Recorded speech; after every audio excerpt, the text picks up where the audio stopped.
abused and misused by Palamites. Maximus writes, quote, "It was through the luminous brightness that shone from the face of the Lord on the mountain that the thrice blessed apostles, in a manner beyond words and knowledge, were mystically guided to the power and glory of God, which is completely incomprehensible to all beings, and learned that the light that had appeared to their senses was a symbol of the unseen hiddenness of God." End quote. Here Maximus the Confessor teaches that the light which appeared to their senses on the mountain was a symbol of the unseen hiddenness of God, and obviously therefore not the uncreated divinity itself. Other passages from Maximus in the same work confirm this meaning. Quote, "From the symbols which fall within the range of our senses, our mind takes, to the extent possible for us, and only roughly at that, the likenesses of the knowledge of God, and we say that he is all things insofar as we have come to know him from his creations as their cause." End quote. Note, according to Maximus, symbols that fall within the range of our senses are creations. Well, we already saw that the light shining from Jesus' face was, according to the same Maximus in the same work, a symbol that appeared to their senses. It was therefore an aspect of Jesus' created, yet glorified human nature, as Leo the Great teaches. This is further confirmed when Maximus explains how the Transfiguration event was a symbol of both the negative and affirmative modes of mystical theology. Maximus teaches that when the apostles were overwhelmed by the vision, analogous to how a ray of light can overwhelm the activity of the eyes, it formed within them an understanding or a knowledge that God's essence, the Godhead, is ineffable. It's beyond comprehension. In that way, the Transfiguration event formed within them the negative or first mode of mystical theology, according to Maximus. With regard to the second or affirmative mode of mystical theology, he says this, quote, "The second mode is composite and magnificently describes the divine by means of positive affirmations based on its effects." End quote. Note carefully that the second or affirmative mode of mystical theology deals with created effects. He then says, quote, "The same light also formed within the apostles the affirmative mode of theology, which is divided into modes concerned with activity or energy, providence, and judgment. The mode concerned with activity or energy is grounded in the beauty and magnificence of creation, and indicates that God is the creator of everything, which is evident in the brightly shining garments of the Lord, which our discourse has already established as signifying the visible objects of creation." End quote. Here, Maximus teaches that the same light, the light that shone from Jesus' face, formed within them the affirmative mode of theology, a mode dealing with effects and the magnificence of creation. His meaning is again clearly that the light is created, not uncreated. He likewise says that the shining garments of the Lord signified the visible objects of creation, which would not be the case if they were shining with uncreated light. Maximus's repeated teaching that the light was a created symbol of the divinity, not the uncreated divinity itself, is totally contrary to... Okay, Father. This gets quite complex, this meaning in here. Again, because of the infinite character of God, we, in a sense, can only start to engage God, learn from God, according to certain symbols, which is why we have particular vestments in our liturgies, why we do certain signs, etc., because they are, and icons. What we actually experience is an experience of God through a symbol which we enable us to connect to it. So it's a sort of a dual aspect. There's what's seen with the human eye according to its normal sense, and then there's what's seen in the vision of the soul, and then there's what's actually been accepted and realized is the activity of God. So in the symbols, we are able to comprehend through our natural fallen mortal flesh, as Leo says, an appropriate context of knowing God. We understand through our intellect and the mind that this is pointing to something beyond that. And in the activity that is associated with that symbol, such as if I'm blessing someone with a sign of a cross, but the receiver is actually receiving a power of God or a blessing from God. They're actually experiencing God. So one thing, they see my hand making the form of a cross, which are their eyes, that is a symbol. Their mind affirms that that is a symbol associated with Christ and coming from Christ. And they actually receive a blessing from God through the symbolic action. So, yes, the sense the light that they see, if you want to talk at a human level, is pointing to something ineffable, which is unseeable in God. But it doesn't mean they're not engaging with the light that they're engaging with is not actually an engagement with God and an experience of God through the symbols. And also, he doesn't quite, Maximus doesn't say that these effects are created and that he's sort of jumping for implications and he's saying, oh, the light must be created. Maximus doesn't say that. He's just saying that we're experiencing them through these symbols. And that, as I said, the garments symbolize or signify creation. That's exactly what I said earlier. The garments are, the light shows through, so that all creation is a sign that all creation is to be united to God. God manifests through it, but through all creation. It doesn't stop there. They're experiencing God through the clothes, through the light of God, through that. They're experiencing the uncreated through the symbol, the signified thing. But so it's a multiple layers that you've seen symbols, you've seen physical things, etc. It doesn't mean that what you actually experience is limited to the physical things of a symbol. The symbol is a means through which you experience God. And so that's why we have symbols or icons, where through the symbols we are actually engaging with God in some form or another. And so it's not like, oh, you just see a symbol is just there and it's just something to abstraction. No, there's a real engagement of God through and with the symbol. But we need the symbols to help us to engage with God.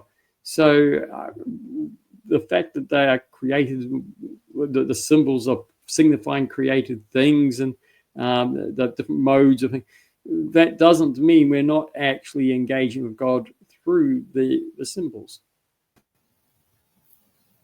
Yeah, Father, it sounds similar to when, like, the Protestants, like we say, like in the Eucharist, is just the symbol, so it has no real presence. You know what I mean? Like we can say that, like, it is a symbol and it's also the real presence, right? Yes, and well, this is what the mysteries are. It is a sense, the divine manifest, or the deified manifest through things which we can engage with, which we can eat, which we can see. So according to our mortal flesh, as such, to our present mode of our nature's existence now, that we can engage with them. The reason that we have the symbols is to allow our engagement, but we're not just seeing them as just symbols. The symbols to allow us to actually engage with the divine, or the deified flesh and blood of Christ. So it is actually to enable us through the symbol to engage with God. They're not just symbols in the end, just to give us a sort of abstraction idea of God that is distant from them. They are there so precisely that we can engage with God according to our physical, spiritual condition. Okay, let's move forward.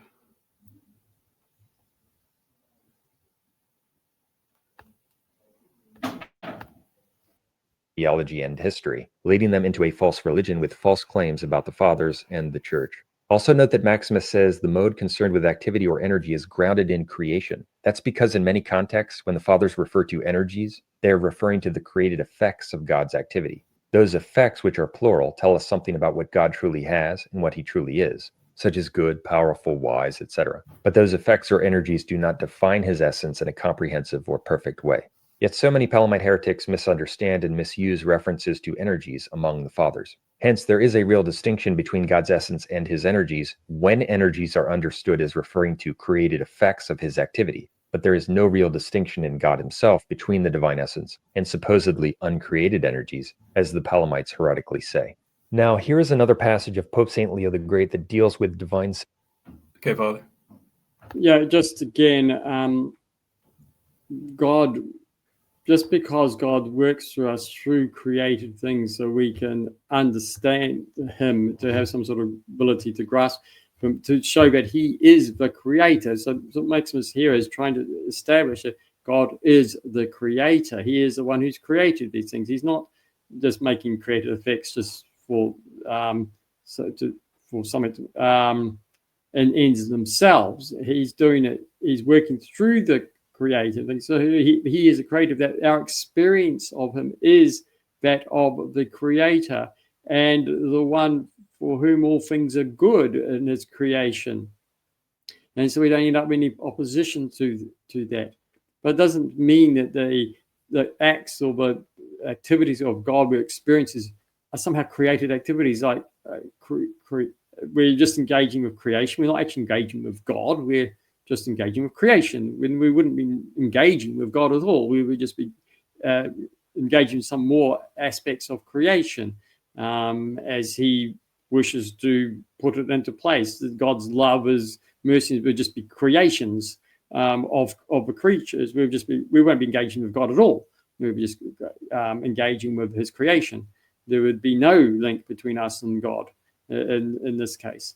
So, yeah, we are just reaffirming that it is to enable us to be with God as our creator in the ways appropriate to us as creatures. Yeah, would you say that they're not understanding theosis correctly? Yeah, well, it ends up being a question of that. And if we wanted to go into a bit deeper, it ends up with a question of what do they mean by eternal existence of humanity vis-a-vis God? It almost as if they're having an absolute separation between God and his creation, such that we somehow live in a little bubble of creature bubble, which is somehow separate from the God bubble over next door, even though they affirm that God is omnipresent. They almost put it too hard a distinction. Therefore, creation can exist of itself by its own means, or God is constantly creating to somehow sustain it. But I don't know what that means, creating more energy. But that would mean that there's something existing over and above God, which is limiting God according to that creation. Without collapsing into a Buddhist everything is God and the one, we do need to be moving in that direction to some level that God is everything. God is all in all, as the scriptures declare. And we've got to work out how we can have that without the two natures of creation and creature collapse into each other, such as the Buddhist sense, which we just simply all God. And it seems that the position he's taking is too separated, too hard, and it's creating as if the created existence can have an existence in itself apart from God. Therefore, the limiting God according to his creation. No, rather, God must become truly all in all. And the only way we can do that without having a hard separation, which would deny God, would be that we participate in the activities of God, and according to his activities is all things become one in his likeness by one activity. His love becomes our love, his goodness becomes our goodness, and this is why we grow in the virtues. This is why we come to perfection in him. We must be holy as he is holy, perfect as he is perfect, according to our activities, but things we do we judge for the things we do in the body and what we do. And because what we are is in the image of God, that is fine, that is good. It's very good, and God will sustain that. But our life is not about what we are as human beings. People being in hell and suffering because they are not living in activity in the likeness of God. And it's the likeness of God, it's activities where there's a union between God and man. Just as in the Trinity, the one God is because they all have one activity, and we too must have one activity, and we must truly have one activity as sons of God. And then we become one with God and we can have the two natures distinguished, but the activities are shared in a sense. Not that we cease to be human, but our activities are perfected in God. So his become our activities because it's what we're in the likeness, his image. It allows us to do as God does.